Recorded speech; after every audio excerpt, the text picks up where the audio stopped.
오늘 우리가 살펴보고 있는 출애굽기 19장의 앞부분은 성경 전체에서 아주 중요한 부분이라고 말할 수 있습니다. 그래서 그 이름을 보통 시내산 언약이라고 붙입니다. 또 왜 그런 이름을 붙이냐면 이 시내산 언약이 그 외 모든 언약의 기초가 되고 있기 때문에 그렇습니다. 그래서 오늘 보시는 출애굽기 19장의 내용이 상당히 중요하다는 사실을 우리가 마음속에 새겨야 한다는 거죠. 그럼 먼저 오늘 말씀의 배경인데 이 내용은 모세가 시내산에 이제 두 번째로 서는 상황입니다. 대략 3개월 전에 모세가 하나님의 떨기나무 앞에 섰을 때에 그때는 호렙산이라고 했습니다만 성경에서 말하는 호렙산과 시내산은 같은 의미로 쓰이기 때문에 모세가 오늘 시내산에 선 것은 그때에 이어서 두 번째로 선 것이라고 말씀드릴 수가 있습니다. 그러면 3개월 전에 하나님께서 모세를 부르실 때는 어땠습니까? 그때는 사실 얼떨떨한 느낌이었거든요. 불타지 않는 떨기나무 앞에서 모세를 부르신 하나님은 모세에게 내 백성을 건지러 가라고 말씀하셨다는 겁니다. 그리고 그때 모세는 자기가 하지 못한다 하면서 사실은 제정신도 아니었지 않습니까? 그리고 또 그때 계속해서 하나님께 물었었죠. 하나님께서 나를 보낸 증거가 무엇입니까? 그랬을 때 하나님께서 주신 약속이 뭐였냐면 출애굽기 3장 12절의 말씀인데 이렇게 약속하셨다는 겁니다.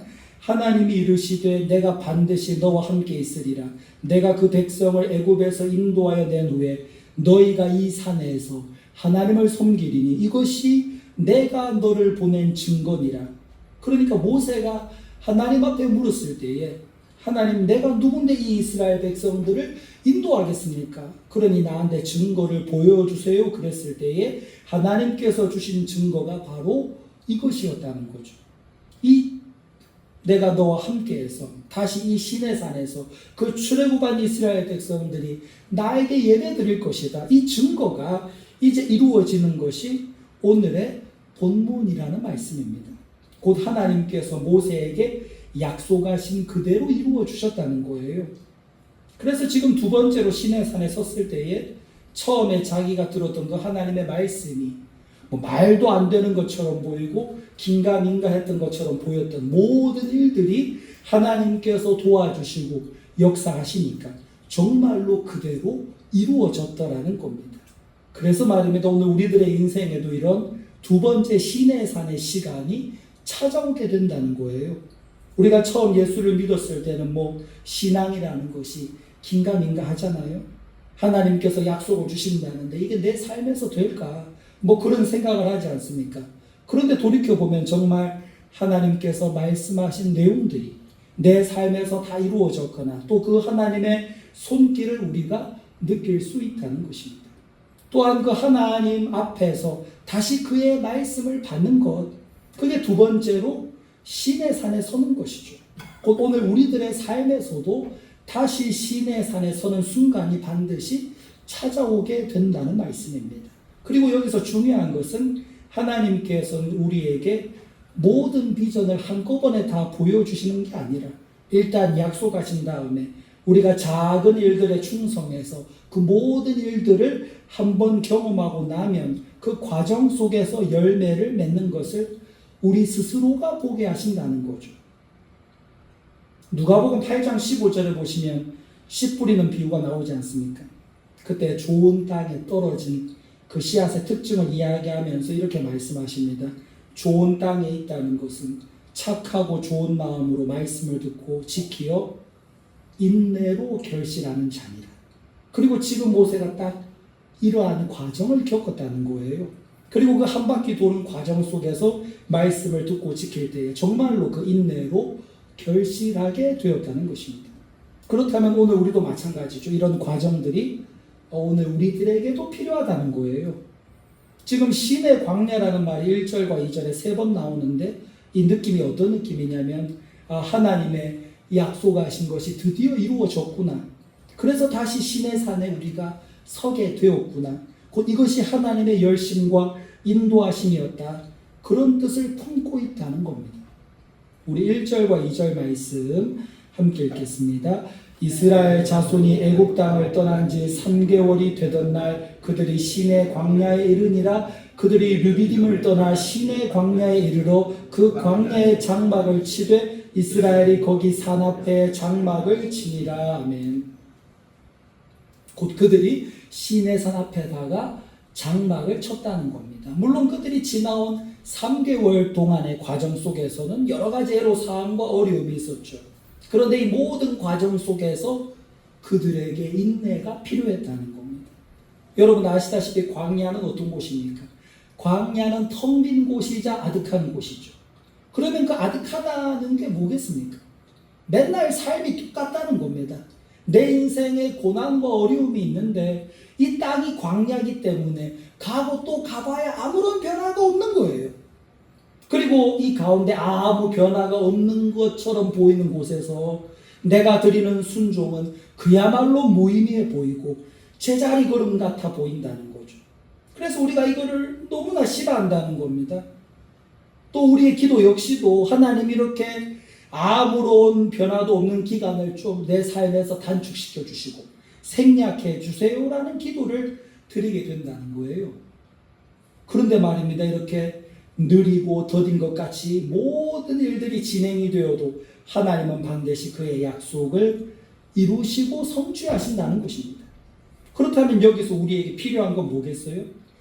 그게 바로 인내라는 거죠. 곧 우리의 신앙생활에 있어서 반드시 필요한 것은 기다림이 필요하다는 거예요.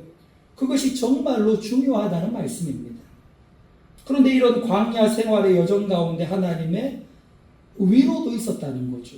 곧 마라의 쓴물을 단물로 만드시기도 하셨고 또 바위에서 물이 터져 나오기도 하시고 이후에는 아말렉과의 싸움에서도 이기게 하셨다는 거예요. 바로 이런 모든 과정 속에 하나님의 축복이 있었다는 겁니다. 여러분 첫째 아담은 어떻게 태어났습니까? 어른의 모습으로 완성된 채로 태어났죠. 그런데 예수님은 어떻습니까? 그 두 번째 아담이신 예수님은 우리들처럼 아기의 모습으로 태어나셨다는 겁니다. 그런데 놀라운 사실은요, 첫 번째 아담은 어른으로 태어났지만 하나님의 뜻을 따르지 않다가 망했다는 거죠. 반면에 예수님은 아기로 태어나서 그 인생의 모든 과정들을 다 겪으시면서 이후에 하나님 앞에 잘 쓰임을 받고 인류를 구원하시지 않았습니까? 바로 예수님은 그 모든 과정들을 우리에게 보여주시기 위해서 아기의 모습으로 태어나셨다는 거예요. 그래서 누가복음 2장 52절 같은 데 보시면 그렇게 말씀하시죠. 예수는 지혜와 키가 자라가며 하나님과 사람에게 더욱 사랑스러워 가시더라. 이게 무슨 말입니까? 몸도 자라고 속사람도 자라고 또 관계 속에서도 사랑받는 이 모든 일들이 다 과정의 축복이라는 말씀입니다. 또 하나님께서 우리를 부르실 때도 이 과정을 따라서 우리를 아기로 부르신다는 거예요. 그게 중요한 핵심 메시지입니다. 곧 하나님께서 우리에게 뭔가를 주실 때는 씨로 주신다고요. 그래서 열매로 주시는 게 아니라는 겁니다. 왜요? 열매는 먹고 나면 끝이잖아요. 그런데 씨를 주시면 이 씨는 언제든지 자랄 수 있다는 사실입니다. 물론 그 씨가 자라는 것은 참으로 보잘것없고 또 어떤 씨나 보기에는 비슷비슷해 보인다는 겁니다. 그런데 씨라는 것은 그 안에 생명이 있고 또 이후에는 거기에서 열매를 거두게 된다는 거죠. 그래서 여러분 오늘 저와 여러분도 언제나 그 과정 속에 있다는 이 사실을 잊어서는 안 된다는 이야기입니다. 그리고 하나님께서 우리에게 씨로 주신 것들을 잘 키워가야 한다는 거예요. 그래서 마침내 인내로서 결실하는 자가 되어야 한다는 말씀입니다. 여러분 다윗과 사울을 보시면 이 두 사람의 차이점이 무엇입니까? 다윗에게는 광야의 기간이 있었고 사울 왕에게는 그 광야가 없었다는 겁니다. 그러니까 사울은 왕위를 그냥 받은 것이죠. 그런데 광야가 없이 왕위에 오르니까 뭐 조금만 어려운 문제가 와도 금방 넘어지더라는 거예요. 그런데 다윗은 어떻습니까? 그 광야의 어려운 과정을 다 거친 다음에 왕위에 오르니까 다윗은 뭐 넘어졌다가도 또다시 일어날 수 있더라는 거죠. 이것이 바로 광야의 축복이라는 겁니다. 곧 하나님께서 우리에게 씨로 주시는 것들 아기로 주시는 것들, 또 광야로 주신 것들, 그 안에 담긴 의미가 다 동일하다는 거예요. 다시 말해 하나님께서 우리에게 과정의 축복을 주신다는 말씀입니다. 물론 우리는 그것들이 다 생략이 되고 단축되고 그렇게 되기를 바랍니다만, 그러나 그 모든 광야의 일상들고 과정들이 의미 없지 않다는 거예요. 오히려 고통 속에 우리를 방치시켜 놓은 것처럼 보이는 그 시간들이 참 우리에게는 버거운 시간처럼 느껴집니다만, 바로 그 시간이 연단의 시간이자 그 시간이 동시에 성장의 시간이라는 말씀입니다. 그래서 우리가 더더욱 기대할 필요성이 있다는 거죠. 곧 이 광야를 잘 버티고 나가면 하나님께서 반드시 우리에게 큰 은혜를 주신다는 것입니다. 예레미야 48장 11절에 보시면 모압에 대한 설명을 하실 때 이렇게 말씀하십니다. 모압은 젊은 시절부터 평안하고 포로도 되지 아니하였으므로 마치 술이 그 찢기 위에 있고 이 그릇에서 저 그릇으로 옮기지 않음 같아서 그 맛이 남아있고 냄새가 변하지 아니하였도다. 여러분, 이게 무슨 말입니까? 여러분, 왜 술을 만들 때 그 술을 거른다고 하지 않습니까? 그래야 이게 냄새가 나지 않고 맑은 술이 되고 향이 좋은 술이 된다는 거죠. 그런데 그런 과정이 있어야 멋진 존재가 되겠는데 모압은 그런 과정이 없었다는 겁니다. 그러니까 하나님께서 우리를 만드실 때도 그것과 비슷하게 우리를 극상품 포도가 되도록 하기 위해서 우리 인생을 자꾸 거르신다는 거예요. 왜 그렇게 하십니까? 그렇게 거르는 과정이 있어야 우리가 최고의 맛을 낼 수 있는 존재가 된다는 거죠. 그런데 뭐 평탄하고 아무런 일도 없고 그저 편안하기만 하면 모압처럼 맛도 없고 냄새만 나는 인생으로 남게 된다는 겁니다. 그러니까 하나님께서 우리에게 광야의 과정을 주시는 이것이 우리 삶의 훈련이고 우리를 더 새롭고 멋진 존재로 만드신다는 사실을 인정하고 인내할 수 있는 우리의 믿음이 되어야 한다는 거예요. 그래서 지금 우리가 2025년을 절반쯤 지나왔는데 우리의 신앙생활을 돌아보시면서 다시 하나님 앞에 온전히 서야 한다는 말씀입니다. 모세가 시내산 앞에 처음 섰을 때 하나님 나에게 물증을 주세요라고 요청했었죠. 그럴 때 하나님이 너희가 이 산에 다시 와서 예배 드릴 것이라는 약속을 해주셨다는 거예요. 그리고 진짜로 그 모습이 오늘 본문에 이루어졌다는 겁니다. 그래서 말입니다. 우리 역시도 언제든지 지금의 모습이 끝이 아니라 다시 하나님 앞에 서야 한다는 거예요. 마치 달란트 비유와도 같습니다. 우리가 작은 일로 하나님 앞에 충성할 때에 하나님은 우리에게 더 큰 것을 맡기신다는 말씀입니다. 그래서 늘 두 번째 신의 산에 서는 일들이 반드시 우리에게 필요하다는 거죠. 오늘 이 시간도 우리가 두 번째로 신의 산에 서는 마음가짐으로 주님께 나아가야 한다는 겁니다. 그러면 이때 우리가 뭘 해야 되겠습니까? 첫 번째는 내 안에 은혜를 점검해야 한다는 거예요. 여러분, 세상은 은혜로 살지 않습니다. 세상은 노력으로 살거든요. 그런데 알고 보면 하나님께서 은혜를 주셔야 산다는 겁니다. 이런 책이 있습니다. 경제학이 필요한 순간이라는 책인데요. 여기서 저자가 말하는 주제는 그런 겁니다. 인생은 파라리 운이다. 다시 말해 많은 사람들이 자기 능력대로 인생이 되는 줄 아는데 그게 아니더라는 거죠. 그냥 인생은 파라리 운이야. 그리고 그 말이 일리가 있는 것이 일단 우리가 어떤 나라에 태어나느냐에 따라서 내 인생 소득의 50%가 이미 다 결정돼 버린다는 겁니다. 예로 우리가 뭐 아프리카처럼 못 사는 나라, 뭐 동남아 중에서도 그런 못 사는 나라에 태어났으면은 우리 인생의 소득은 이미 거기서 못 사는 걸로 다 결정돼 버린다는 거예요. 예로 네팔에 가면 히말라야 산맥에 오르기 위해서 외국에서 등산가들이 많이 찾아오지 않습니까? 그 사람들의 짐을 대신 지고 한 50km 정도 하루 종일 오르는 셰르파 같은 사람들이 있거든요. 여러분, 그 사람들한테 얼마 줄 것 같습니까? 하루 종일 50km 그 무거운 짐을 지고 오르는데 얼마 줄 것 같습니까?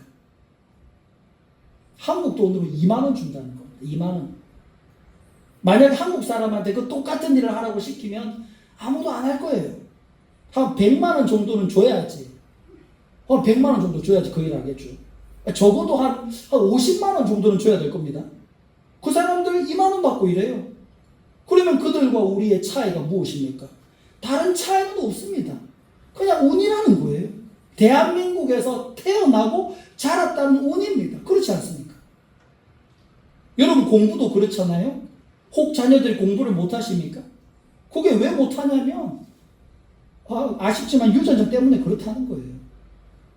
그러니까 아버지도 공부를 못했고 어머니도 공부를 못했다면 자녀들도 공부를 못하는 게 그게 뭐 이상한 일은 아니라는 거죠. 딱 보면 알잖아요. 그런데 뭐 자꾸 공부로 다그치니까 이게 뭐 부모도 힘들고 아이도 힘들고 그렇게 되는 것 아닙니까? 여러분 농구 선수 허재 아시죠?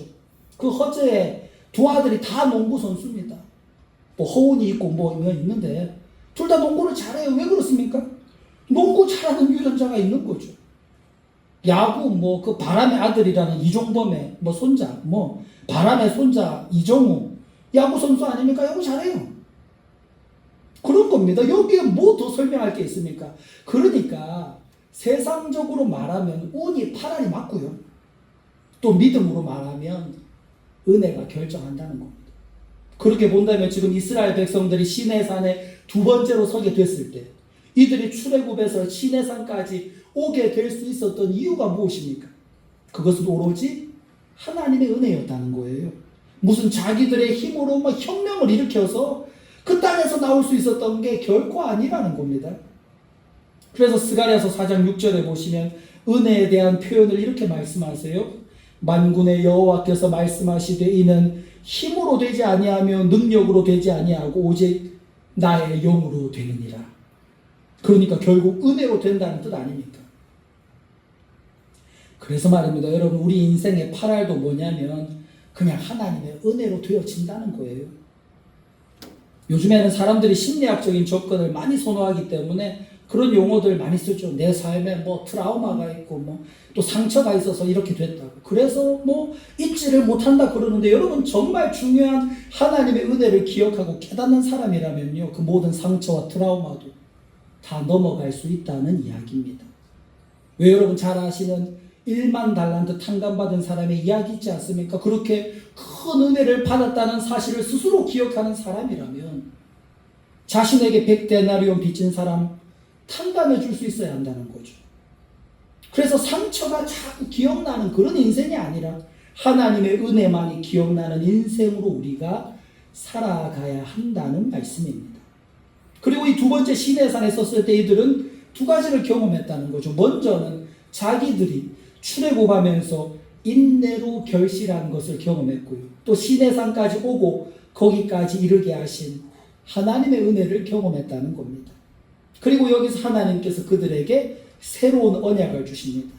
그리고 그 시내산 언약에는 세 가지 요소가 있는데 첫 번째는 내 소유가 되게 하겠다는 약속을 주시고요. 두 번째는 제사장 나라가 되게 하겠다는 약속을 주시며 마지막 세 번째는 거룩한 백성이 되게 하겠다는 약속을 주십니다.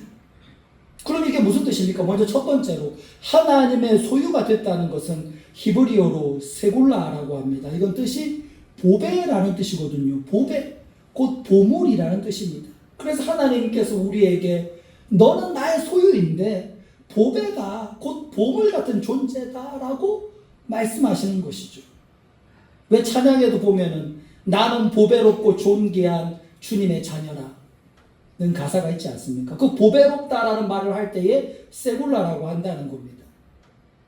그런데 인간이 무엇인가를 소유할 때는 좋고 잘생기고 멋지고 이런 걸 사서 소유하는 데 반해서 하나님은 그렇지가 않다는 겁니다. 신명기 7장 6절에서 8절까지를 보시면 이스라엘 백성들을 선택하신 그 목적이 나오는데요. 이렇게 말씀합니다.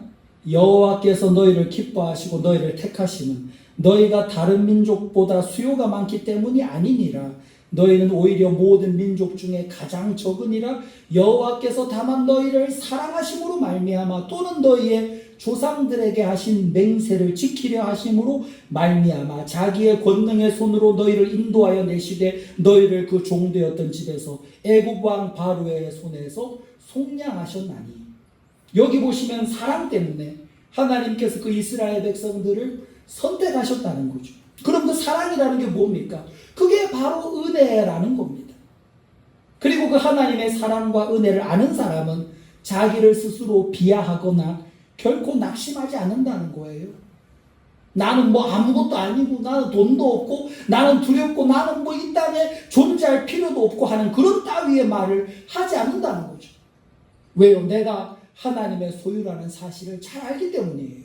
나는 하나님의 보배고, 나는 하나님의 보물이고, 곧 세굴라라는 그 사실을 알기 때문에 내가 하나님 앞에 그렇게 귀한 존재라는 사실을 깨닫는다는 거죠. 그 하나님의 아들 예수께서 죽기까지 우리를 사랑하셨지 않습니까? 그런데 왜 내가 가치가 없어요? 왜 내가 두려움에 빠집니까? 나는 보물인데요.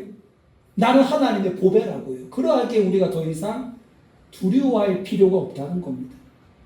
요한일서 4장 18절에 보시면 이렇게 말씀하세요. 사랑 안에 두려움이 없고 온전한 사랑이 두려움을 내쫓나니 두려움에는 형벌이 있습니다. 두려워하는 자는 사랑 안에서 온전히 이루지 못하였느니라. 이게 무슨 말씀입니까? 내 삶에 환경이 바뀐다고 해서 두려움이 사라지는 게 아니라는 겁니다. 오직 하나님의 사랑에 대한 그 확신이 내 안에 있을 때에 그 모든 두려움들이 사라진다는 거예요. 그래서 두려움은 형벌이라는 거죠. 왜요? 믿음이 없기 때문에 형벌이라는 겁니다. 그렇다면 여러분, 오늘 우리가 확인해야 될 믿음은 무엇입니까? 그것은 바로 하나님이 나를 사랑하시고 나는 하나님의 보배다, 나는 하나님의 소유다라는 그 약속을 믿어야 한다는 거죠. 오늘 여러분이 하나님 앞에 존귀한 자임을 믿으십니까? 그래서요, 날마다 외치라는 거예요. 나는 하나님의 보배다, 나는 하나님의 보물이다. 그것을 매 순간 기억하고 되새기고 또 외쳐야 한다는 것입니다. 그리고 또 시내산에서 주신 두 번째 약속이 있는데 그들이 제사장 나라가 된다고 하십니다. 여러분, 제사장이라는 게 뭡니까? 다리를 놓는 역할을 하는 겁니다. 곧 자기를 위해 살지 않고 남을 위해 산다는 거예요. 그런데 이것을 이스라엘 백성들이 착각을 했다는 거죠. 곧 우리는 하나님의 택하신 백성이야, 우리는 선민이야, 그러니까 우리는 대단해, 우리만 대단해. 사실은 그렇게 자기들을 높이기 위해서 택하신 게 아닌데 그들은 엉뚱한 방향으로 나아갔다는 겁니다. 그러나 본래 제사장 나라가 된다는 그 말은 하나님께서 그들에게 주신 축복을 다른 이들에게로 흘려보내는 의미라는 거예요. 곧 축복 자체가 힘인데 하나님께서 나에게 그런 힘을 주셨다면 이제는 그 축복으로 영혼들을 살리고 하나님께 영광을 돌리라는 거죠. 또 본래 제사장이란 하나님과 사람 사이를 중재하는 역할을 하는 것이 제사장 아닙니까? 그런 역할을 해야 되는 것인데 뭐 자기한테만 집중하고 있다면 그게 결코 좋지가 않다는 겁니다. 그래서 말입니다. 하나님께서 오늘 나에게 주신 것이 무엇입니까? 돈입니까? 건강입니까? 지식입니까? 관계성입니까? 그 모든 것들을 세상과 하나님과의 다리를 놓는 일에 사용해야 한다는 말씀입니다. 아주 옛날에 나온 노래입니다만 사이먼과 가펑클이라는 가수의 Bridge Over Troubled Water라는 노래가 있습니다. 아마 나이 드신 분들 아실 만한 가수이고요. 또 멜로디도 이게 그 엘비스 프레슬리도 불렀기 때문에 어디선가 여러분 한 번쯤 들어보셨을 만한 그런 멜로디입니다. 그런데 이 노래의 가사가 너무 아름다워요. 제가 한글로 번역된 이 노래 가사를 좀 소개해 드리겠습니다. 당신이 지치고 초라하게 느껴질 때 당신 눈에 눈물이 고이면 내가 닦아줄게요. 힘든 순간이 찾아와도 난 언제나 당신 편이에요. 아무리 찾아도 친구 하나 곁에 없을 때에 사나운 물결 위에 놓인 다리처럼 내가 내 몸을 눕혀 당신을 건너게 할게요. 거친 강물 위에 놓인 다리처럼 내가 당신을 위해 나를 내어줄게요. 여러분, 이게 바로 십자가 이야기 아니겠습니까? 바로 제사장의 고백처럼 그렇게 세상과 하나님과의 다리를 놓겠다는 고백으로 오늘 우리 역시도 그런 왕같은 제사장이 되어야 한다는 말씀입니다. 여러분, 오늘 본문에 나온 이 세 가지 주제가 베드로전서 2장 9절에도 동일하게 나타나고 있거든요. 이렇게 말씀하세요. 그러나 너희는 택하신 족속이요 왕같은 제사장들이요 거룩한 나라요 그의 소유가 된 백성이니 이는 너희를 어두운 데서 불러내어 그의 기이한 빛에 들어가게 하시니 아름다운 덕을 선포하게 하려 하십니다. 그러니까 예수님께서는 우리를 더 격상시켜 주셨다는 겁니다. 곧 그냥 제사장이 아니라 왕 같은 제사장이라고 하세요. 제사장은 본래 다리를 놓는 일을 하는 것인데 여기에다가 왕이라는 다스리는 통치권까지 주셨다는 겁니다. 그러니까 우리 신약의 백성들은 다 왕 같은 제사장들이라는 거죠. 그냥 제사장이 아닙니다. 곧 하나님께서 왕 같은 통치 능력도 주셨으니 이제 그 능력을 가지고 뭘 해야 하는 것입니까? 다리를 놓게 하라는 거죠. 그래서 제사장이 할 일은 중보, 기도와 복음 전파라는 거예요. 내가 나의 학교와 직장과 사업장 그 모든 곳에서 왕 같은 제사장이 되라는 거죠. 그리고 하나님께서는 우리가 그런 역할을 할 때에 그들을 건져내신다는 겁니다. 여러분, 소돔과 고모라가 왜 망했습니까? 의인 10명이 없어서, 곧 왕 같은 제사장 10명이 없었기 때문에 망한 건 아닙니까? 그래서 오늘 내가 바로 그 왕 같은 제사장으로 세상 가운데 쓰임을 받아야 한다는 말씀입니다. 그 사명을 잘 감당해야 한다는 거예요. 그리고 마지막으로 거룩한 백성인데 그 거룩한 백성은 쓰임받음으로써 더 강해진다는 것입니다. 여러분, 나귀라는 동물 있잖아요. 이 나귀는 본래 이스라엘에서는 부정한 짐승으로 분류가 됩니다. 그리고 하나님께 제물로 드릴 수가 없기 때문에 앞선 출애굽기 13장 13절에 보시면 나귀의 첫 새끼를 제물로 드릴 수가 없기 때문에 어린 양으로 대속할 것이요 그렇게 말씀하셨거든요. 본래 첫 번째 난 것 초태생들은 다 하나님께 드려야 되는데 나귀는 부정한 동물이기 때문에 어린 양으로 대신해서 드리라는 겁니다. 그러니까 얼마나 이 나귀 입장에서는 그렇게 했어요. 나는 하나님 앞에 쓰임받지 못하는 존재인가? 아예 원천적으로 쓰임받을 수 없도록 봉쇄가 된 존재 아닙니까? 그런데 여러분, 예수님이 복음인 이유가 뭔지 아십니까? 바로 예수님께서 예루살렘에 입성하실 때에 그 나귀를 타고 오셨다는 겁니다. 이게 엄청난 의미를 가지고 있다는 거예요. 세상은 그렇게 말하죠. 너는 이러저러 해가지고 넌 쓰임받지 못해.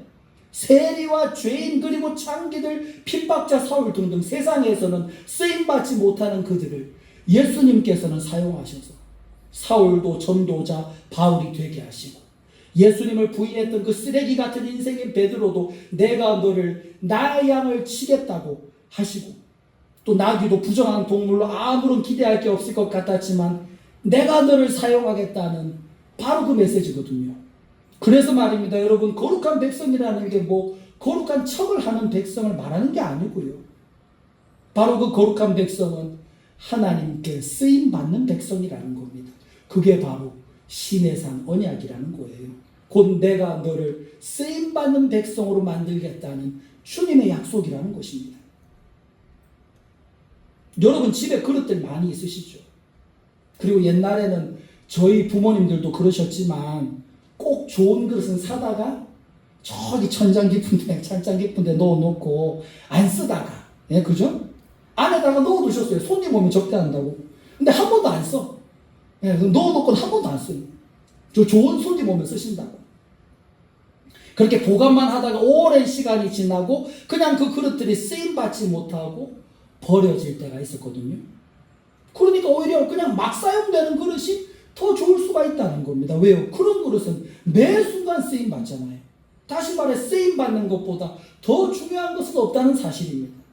그리고 그것이 바로 거룩한 백성이라는 거예요. 여러분, 오늘 저와 여러분은 어디에 쓰임받기를 원하십니까? 베드로전서 2장 9절에서는 이렇게 말씀합니다. 그러나 너희는 택하신 족속이요 왕같은 제사장들이요 거룩한 나라요 그의 소유가 된 백성이니 이는 너희를 어두운 데서 불러내어 그의 기이한 빛에 들어가게 하시니에 아름다운 덕을 선포하게 하려 하시니라. 이게 무슨 뜻입니까? 복음 전파로 쓰임을 받아야 한다는 거죠. 그러므로 저와 여러분 모두가 이런 하나님의 복음을 전하는데 잘 쓰임받는 믿음의 사명자들 되시기를 바랍니다.